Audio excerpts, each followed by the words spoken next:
Washington, D.C., outubro de 2016. Nas semanas anteriores à eleição presidencial dos Estados Unidos, a Wikileaks publicou mais de 20.000 páginas de e-mails pertencentes a John Podesta, o chefe da campanha de Hillary Clinton. Nesses e-mails, foi revelado que Podesta tinha grande interesse em publicar arquivos secretos da CIA sobre OVNIs se Hillary se tornasse presidente. Embora sua candidata tenha perdido a eleição, Podesta, por fim, teve seu desejo realizado. Em 18 de janeiro de 2017, nos últimos dias de Barack Obama como presidente, a CIA fez o upload de cerca de 1 milhão de arquivos secretos sobre OVNIs em seu site. A atitude suscitou novos pedidos para que o governo britânico divulgasse os 18 arquivos sonegados na publicação dos relatórios sobre OVNIs, que começou em 2007. Mesmo assim, o Ministério da Defesa não publicou os documentos. Será que esses arquivos contêm informações sobre atividade extraterrena que nem mesmo a CIA tem conhecimento? E será que eles continuam escondidos em Rudloe Manor? O Ministério da Defesa não deseja debater honestamente com o público, e ele deseja não divulgar os seus arquivos. Eu acho que ele não confia em pessoas informadas. Ele não quer uma população informada. Se tivéssemos acesso a todas as informações que o Ministério tem, eu acho que isso apontaria para o fato de que o Ministério da Defesa tem muitas informações sobre vistas de naves extraterrestres. Nós agora sabemos que existem pelo menos 2 casos confirmados de espaçonaves extraterrenas que caíram e foram levadas para Rudloe Manor. Isso inclui a afirmação de Dorothy Kilgallen de que naves caíram durante a Segunda Guerra Mundial e foram levadas para Rudloe Manor. Isso também inclui o incidente nas montanhas de Bury, ocorrido em 74. O Ministério da Defesa negou veementemente que estava envolvido em investigações de OVNIs, mas agora, graças aos documentos divulgados, nós sabemos que o Ministério estava de fato e ativamente investigando esse assunto e que Rudloe Manor era o centro de tudo. Agora que nós descobrimos que até mesmo depois do Ministério ter dito que divulgou todos os documentos, ainda existem 18 arquivos sendo sonegados. Alguma coisa me diz que quando nós abrirmos esses documentos, vamos descobrir que todas as estradas levam a Rudloe Manor. Eu acho que é altamente provável que eles saibam que existe vida extraterrestre inteligente. O único motivo pelo qual essa informação ainda não foi publicada é por causa desse pensamento esquisito de que nós, como espécie humana, não suportamos a verdade de que nós não estamos sozinhos no universo. Eu acho que todas as agências do governo do mundo inteiro deveriam dar às pessoas que vivem nesse planeta um pouco mais de crédito, porque isso apenas mostra uma imagem maior e que nós fazemos parte dessa imagem maior. Será que restos de uma nave extraterrena estão realmente escondidos sob a superfície de Rudloe Manor? E se a resposta for afirmativa, a recente divulgação da CIA pode influenciar o governo britânico a revelar uma verdade surpreendente? Prova de que o primeiro contato com os extraterrestres não é mais coisa de ficção científica, mas sim um fato científico e histórico. Há centenas de anos, os pesquisadores se confrontam com numerosas anomalias científicas. Mas a ciência tradicional, muitas vezes, não tolera evidências que não se encaixam com o conhecimento aceito. Devido a esses preconceitos, podemos estar perdendo uma verdade maior sobre as origens da humanidade? Eu acho que os cientistas precisam olhar essas coisas e, ao invés de descartá-las de imediato, dizer: espere um pouco, talvez não sejamos os primeiros, talvez outra civilização tenha existido, talvez exista uma conexão extraterrestre. Porque claramente temos um mistério aqui e todos estão olhando para o outro lado.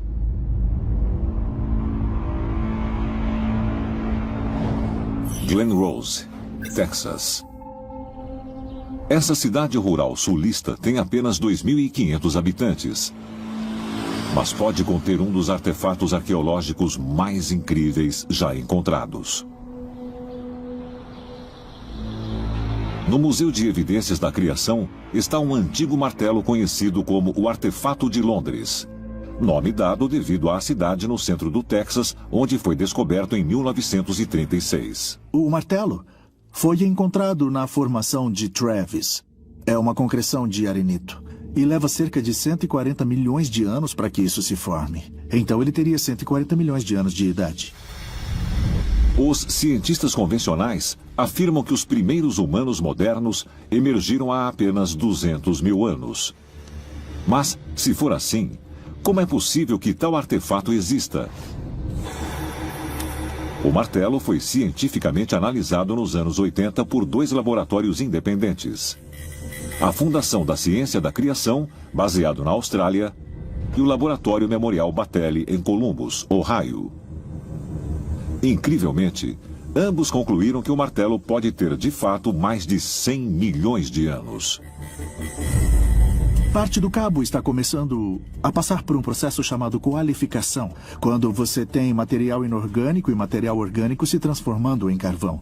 Isso é algo que não pode acontecer no prazo de, digamos, 100 anos. Como a maioria diz, isso não passa de um martelo que foi deixado por um garimpeiro de meados do século XIX. Além da qualificação, o cabo do martelo apresenta sinais de petrificação. Esse processo de madeira orgânica ser substituída por cristais minerais leva milhões de anos. Resultados de testes concluíram que o material da cabeça do martelo consistia de 96,6% de ferro, 2,6% de cloro e menos de 1% de enxofre. Incrivelmente, esse material não continha nenhum carbono que indicasse manufatura moderna. Quando nós fazemos aço para ferramentas, parte do processo é usar fornalhas para remover o carbono completamente. Mas sempre resta cerca de 0,2% a 2%. Sempre há uma assinatura de carbono no nosso aço. Mas nenhum carbono foi encontrado nesse material em particular. A verdade é que esse objeto pode ter 140 milhões de anos. E, obviamente, essa é uma proposta absurda. Se você pensar que os arqueólogos modernos sugerem que nós só existimos há cerca de 10 mil anos criando coisas com nossas próprias mãos. Então, isso entra na categoria de artefatos do tipo deslocado. Artefatos que não deveriam existir. Se o martelo de Londres realmente remonta a mais de 100 milhões de anos, como os dados sugerem, essa descoberta teria que reformular fundamentalmente nosso entendimento do desenvolvimento humano no planeta Terra. Embora a ciência convencional descarte de modo geral o conceito de reencarnação, instituições acadêmicas importantes como a Universidade da Virgínia, Universidade Duke e a Universidade da Colômbia Britânica têm departamentos inteiros dedicados a esse estudo. E de acordo com a pesquisa deles, um conjunto crescente de provas sugere que a capacidade de algumas pessoas de lembrarem vividamente de sua vida passada possa, de fato, ser uma ocorrência real. Temos milhares de registros. Então, nós temos de perguntar se existe alguma coisa por trás disso. Existem estudos feitos sobre esse tema. E eu pergunto, quanto tempo levará para a ciência convencional concordar com a ideia de que alguma coisa acontece conosco depois da morte? A ideia básica da reencarnação é que quando você morre, sua alma se separa do corpo. Você vai para a sua versão do paraíso. E depois você volta num novo corpo. Um modo fácil de entender isso é que você pode fazer o upload de arquivos do computador para a nuvem e depois fazer o download deles num novo computador. Mas, apesar de os cientistas estarem começando a considerar a noção de que a reencarnação possa ser um acontecimento verdadeiro, A ideia de a alma sair de um corpo humano e entrar em outro pode ser encontrada há milhares de anos, remontando ao começo da civilização egípcia.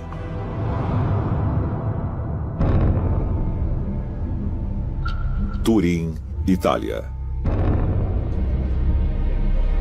Em exibição no Museu Egípcio está o Papiro de Turim, também conhecido como Cânone Real de Turim, que data do século XIII a.C. O papiro contém uma lista detalhada dos faraós egípcios antigos, remontando ao começo da civilização egípcia. Encontramos as linhas do tempo com o nome de todos os reis, mas os 2 primeiros grupos de nomes desta lista são de deuses, os deuses do Egito, os quais os egípcios acreditavam que governavam antes dos faraós. Embora os estudiosos aceitem totalmente a cronologia do governo do faraó Menés em diante, eles descartam o tempo anterior ao seu reino por volta de 3000 a.C., uma época quando esses supostos deuses governavam o Egito. Um dos primeiros nomes encontrados nessa lista é o do deus Osíris. Descreveram Osíris como um deus em forma humana. Ele tinha características humanas. Mas uma das coisas mais curiosas sobre Osíris é que ele foi retratado com a pele verde. Acredita-se que Osíris tenha vindo originalmente da constelação Órion. E ele fazia parte de um grupo de extraterrestres que vieram à Terra. O que é interessante sobre os deuses egípcios antigos é que eles também morriam. Eles não eram necessariamente imortais. E quando o deus Osíris morreu, séculos antes, de acordo com a mitologia egípcia, ele renasceu como seu filho Horus. E Horus se tornou uma encarnação física na Terra. E os antigos egípcios acreditavam que todos os faraós se tornaram deuses encarnados. E quando um faraó, em particular, morria, seu espírito então ia para o próximo faraó. E assim por diante, e assim por diante. Então, esse ciclo de reencarnação continuava. Na antiga mitologia egípcia da criação, o deus Ptah veio de Sírio e assumiu a forma do corpo humano. Temos que fazer a seguinte pergunta: os extraterrestres vieram à Terra e adaptaram o corpo humano para ele servir como veículo para a alma?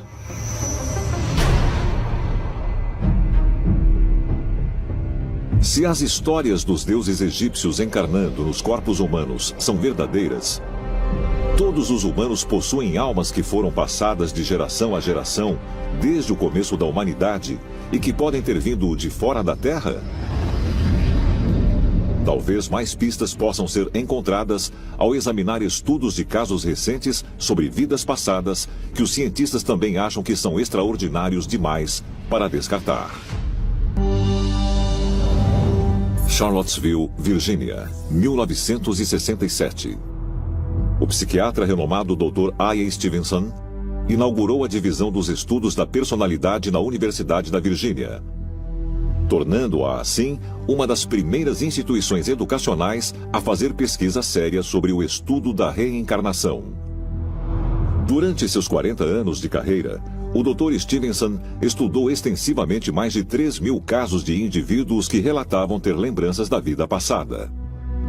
E ele conseguiu validar objetivamente as afirmações feitas em incríveis 1.200 casos. O trabalho de Ian Stevenson é excepcionalmente digno de crédito. Estão meticulosamente documentados exemplos de fatos que sugerem a reencarnação. E o que torna um caso convincente é quando a pessoa tem conhecimento específico que ela não poderia ter. O Dr. Stevenson viajou por todo o mundo para se encontrar com pessoas que afirmavam ter conhecimento de sua vida passada. Todos os seres sensíveis reencarnam. A reencarnação é ilimitada, não existe começo. Ela já existe. Nosso corpo é um recipiente da consciência.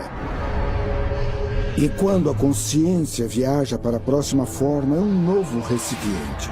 Você não necessariamente renasce como ser humano, renasce como animal ou qualquer ser sensível. Na tradição cabalística do judaísmo, a reencarnação é considerada uma crença fundamental. E diferentemente das outras religiões que acreditam que você tem apenas uma vida, durante a qual tem que fazer o certo, na tradição cabalística, acredita-se que as almas ganham várias chances de fazer a coisa certa. Então, acredita-se que as almas reencarnam repetidamente. A ideia da pré-existência da alma já foi uma doutrina significativa do cânone cristão, antes de ter sido extirpada dos ensinamentos pelo imperador romano Justiniano o Grande, em 553 d.C. A antiga crença cristã em reencarnação acabou sendo declarada uma heresia. Em vez de voltar para a Terra várias e várias vezes, você agora só tem um destino depois desta vida. Esse destino é ou o paraíso ou o inferno, dependendo de como você se comportou durante a vida. Isso foi usado como um mecanismo de controle. Existem muitas crenças no mundo todo que indicam que a reencarnação existe. Algumas pessoas acreditam que certos tipos de alma conseguem voltar, não só em um corpo, mas também em vários corpos de uma vez, para cumprir tarefas específicas. E esse é um dos motivos pelos quais existem muito mais pessoas na Terra hoje do que havia no passado. Além disso, é possível você reencarnar em outros planetas. Muitas vezes, quando a reencarnação é discutida, nós somente falamos sobre as pessoas reencarnarem aqui na Terra. E eu, pessoalmente, sempre achei que era uma ideia limitada da reencarnação. Eu acho que até mesmo organismos extraterrenos, entidades biológicas, se reencarnam em todo o universo. A aproximadamente 27 quilômetros a nordeste de Jerusalém estão as antigas ruínas da cidade de Jericó. Aqui, os arqueólogos encontraram vestígios de povoados que remontam a 9000 a.C. Segundo a Bíblia judaica, acredita-se que Jericó tenha sido onde Deus falou com Josué, o sucessor de Moisés, e o orientou a marchar em volta das muralhas da cidade uma vez por dia durante 6 dias, com 7 sacerdotes levando trombetas de chifre de carneiro, seguidos da Arca da Aliança, o baú de ouro que guardava os 10 mandamentos. E então, no 7º dia, sob as ordens de Deus, Josué e os israelitas marcharam em volta do perímetro da cidade uma última vez. Só que agora, tocando as trombetas de chifre de carneiro. As muralhas de Jericó caíram e a cidade foi dominada.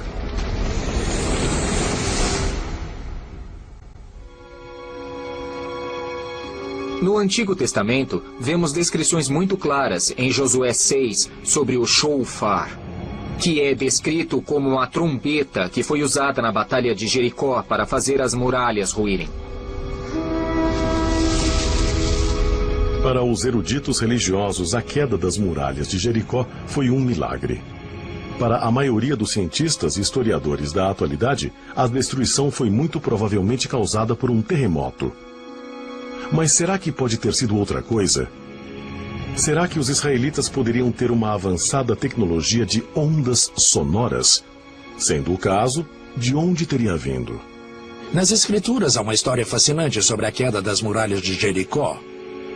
Aos exércitos foi ordenado que rodeassem as muralhas várias vezes e por fim tocassem as trombetas e as muralhas vieram abaixo. E nós sabemos que havia uma presença poderosa, a Arca da Aliança. Esse objeto misterioso e sagrado que estava com eles o tempo todo e que, evidentemente, fez parte do acontecimento e da queda das muralhas de Jericó. A ideia de que algum tipo de arma sônica tenha sido usada para destruir aquelas gigantescas muralhas da antiguidade, para permitir que os israelitas basicamente tomassem a cidade, é de fato fascinante. Então, que tipo de tecnologia eles usaram? Parece absolutamente fantástico para nós que eles pudessem ter algum tipo de tecnologia alienígena avançada. Mas é claramente isso que eles descrevem.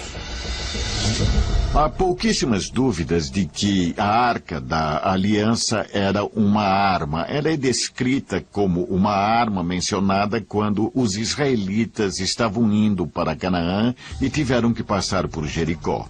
E pode ser que eles tivessem alguma tecnologia e nós não sabemos que tecnologia era essa. Mas há, obviamente, uma associação entre a Arca e a queda das muralhas. E esse foi o motivo pelo qual a Arca teve que circundar a periferia da cidade. Segundo os cientistas, Moisés e os israelitas adquiriram uma fonte de energia sobrenatural no Monte Sinai. Essa poderosa fonte de energia foi depois armazenada na Arca da Aliança e teria fornecido a quantia de energia suficiente para amplificar as trombetas de Josué, tornando-as poderosas armas sônicas.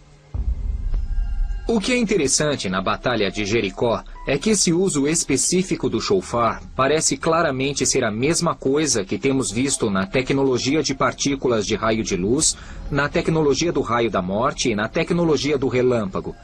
Parece muito óbvio, mais uma vez, que havia uma tecnologia extraterrestre que os povos antigos tinham à disposição para poder usar quando necessário em campanhas militares.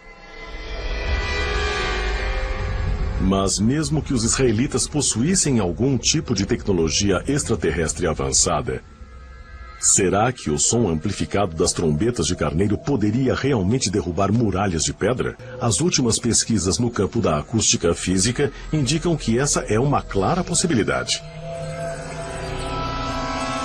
Jericó, a queda das muralhas.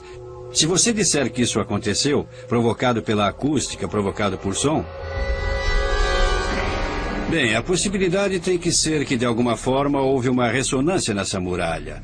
Pode não ter sido na muralha inteira, pode ter sido em alguns dos materiais estruturais. Quando a ressonância acontece, a amplitude fica bem grande. E sim, pode destruir praticamente qualquer coisa, porque o que a ressonância faz é armazenar enormes quantidades de energia e você vai alimentando-a, e uma hora ela destrói tudo.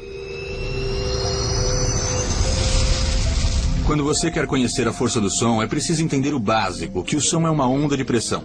E tudo vai depender da quantia de energia que você colocar na onda sonora. E se essa onda de pressão em particular que você gerar vai se unir ou impactar aquilo que você quer destruir.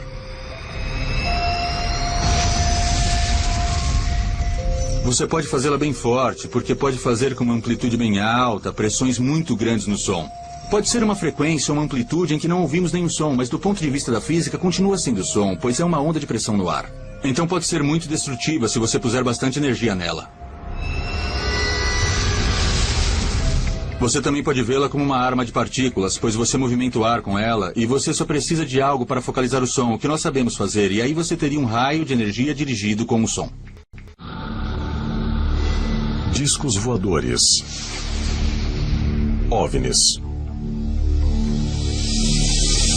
Os grandes historiadores dizem que a aparição dessas misteriosas naves aparecem nos céus da Terra há milhares de anos. Descrições de discos voadores e o que parece ser algum tipo de aeronave já apareceram em alguns dos mais antigos desenhos das cavernas de que temos conhecimento. Os cientistas calculam que esses desenhos das cavernas sejam de 20 a 30 mil anos antes de Cristo. E esses desenhos das cavernas existem na Rússia, na China, na África, na América do Sul e em outros lugares. E eles parecem ser algum tipo de espaçonave.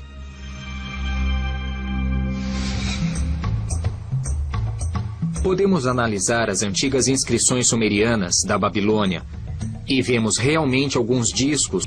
E vemos a mesma coisa no Egito, onde há discos redondos saindo deles. Isso com que estamos lidando são provavelmente discos voadores que eram vistos no espaço.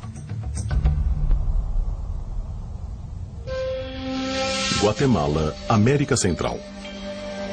Segundo a maioria dos grandes estudiosos e arqueólogos, os primeiros povoados da humanidade nesta região são de mais de 14 mil anos atrás. Aqui são encontrados inúmeros artefatos antigos, e entre eles está este. A figura de um homem deitado dentro do que parece ser o casco de uma tartaruga. E quando eu perguntei aos arqueólogos locais o que era aquilo, eles disseram sem a menor hesitação: bom, essas, segundo a lenda, são as tartarugas voadoras gigantes que voavam na Guatemala. Entre as referências que eles tinham, conseguiram utilizar a tartaruga como o melhor exemplo do que eles podem ter visto do que os deuses usavam para voar. Do outro lado do mundo, em 329 a.C., o governante grego Alexandre o Grande planejou a invasão da Índia. Mas, segundo textos antigos, seu exército foi supostamente bloqueado por um estranho ataque do céu. Quando o exército de Alexandre estava se preparando para cruzar o rio Indo e invadir a Índia, de repente, no céu, surgiram alguns discos voadores. E eles começaram a bombardear os elefantes de guerra que eram parte do exército de Alexandre. E o que esses discos voadores fizeram foi causar uma debandada entre os elefantes de guerra de Alexandre, que saíram correndo, enlouquecidos, no meio do exército, destruindo os acampamentos e tudo mais. E depois disso, os generais de Alexandre o procuraram e disseram: não, nós não vamos invadir a Índia agora. Agora chega. Nós vamos retroceder. E esse foi o fim dessa campanha de guerra. Mas seja na antiguidade ou muito mais recentemente, os supostos discos voadores são frequentemente descritos como não sendo afetados pela gravidade, nem pelas leis básicas da física. Sabe, eu sei que as pessoas que já viram naves extraterrestres nos tempos modernos disseram: mas como ele pode estar fazendo isso? Por exemplo, ele está voando no céu e indo a 30 mil quilômetros por hora. E faz uma curva à direita sem desacelerar. Isso não é possível usando uma aerodinâmica normal. Quando jatos eram enviados atrás de discos voadores, os discos eram descritos como, de repente, virando em ângulos fechados, com super velocidades e simplesmente sumindo no que pareciam manobras acrobáticas impossíveis. Isso pode ser explicado como o tipo de tecnologia que eles utilizam, que é com controle de gravidade. Isso é gravidade artificial. E quando você está dentro de um campo gravitacional que você mesmo está criando em volta da sua nave, a gravidade da Terra não exerce força sobre você. Mas apesar de a propulsão de aeronaves por meio de manipulação gravitacional estar além dos limites da nossa atual tecnologia, muitos cientistas alegam que isso é teoricamente possível. O interessante é que temos exatamente as mesmas descrições nos textos antigos e também nas tradições orais, em que sempre que esses deuses, entre aspas, apareciam, havia muita fumaça, muito fogo, muito barulho e o chão tremia. Quando os foguetes estão decolando, é melhor você se afastar, é melhor sair da frente. E isso aparece muito nas antigas lendas também, quando os deuses chegavam e partiam.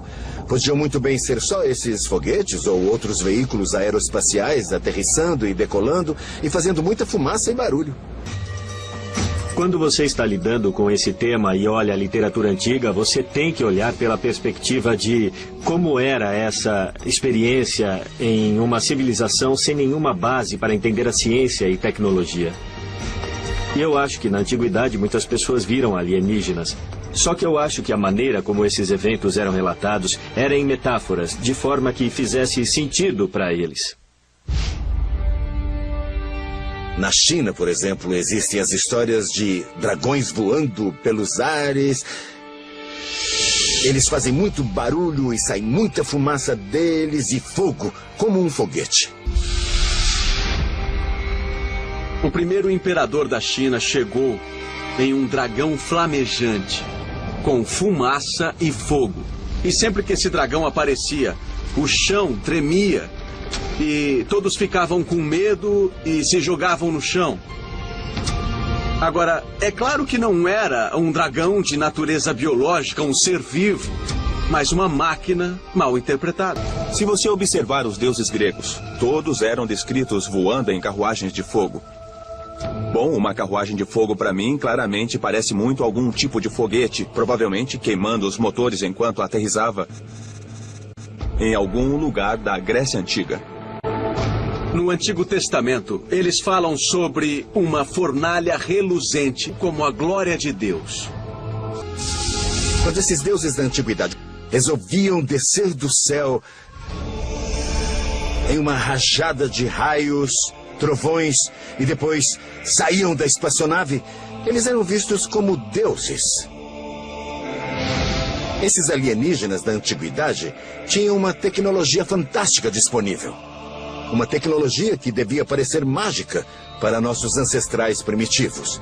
E quando essa gente descia do céu com suas avançadas armas de energia, eles pareciam deuses para nossos ancestrais da antiguidade.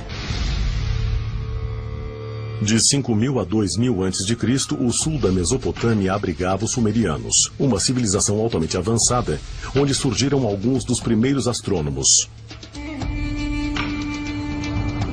Considerada uma das histórias escritas mais antigas da história, o épico de Gilgamesh relata a jornada de um homem para o céu para encontrar o deus Anu. O épico de Gilgamesh, que é da época dos sumerianos, é uma história em que o herói Gilgamesh voa sobre a Terra. Ele descreve a Terra vista de cima, fascinante, uma história antiga do primeiro voo. A civilização mais antiga de que se tem registro, a cultura sumeriana, nos deixou vestígios do que é chamado de Shem. Esse objeto é bem parecido com uma cápsula espacial moderna, que é colocada na ponta do foguete. E esse Shem é onde os sacerdotes entravam para interagir com os deuses, ou quando o homem estava subindo ou descendo do céu. Então é um termo muito interessante, usado em uma cultura que existiu em 3.800 a.C. e bate claramente com as descrições de um foguete moderno. Será que o homem da antiguidade pode ter tido um entendimento surpreendentemente sofisticado do que hoje chamamos de propulsão de foguete? Acho que todas as coisas que temos hoje já existiram antes e que nosso passado não é ficção científica, mas um fato científico. Será que essas tecnologias já foram vistas e até usadas pelas antigas civilizações? Se for o caso, será que foram concebidas pela mente humana da antiguidade? Ou suas origens seriam outras, talvez de outros mundos? E descobrir os segredos dessas invenções seria a chave para descobrirmos o nosso passado? Ou, ao redescobrir tecnologias perdidas, estaríamos abrindo caminho para o nosso próprio futuro?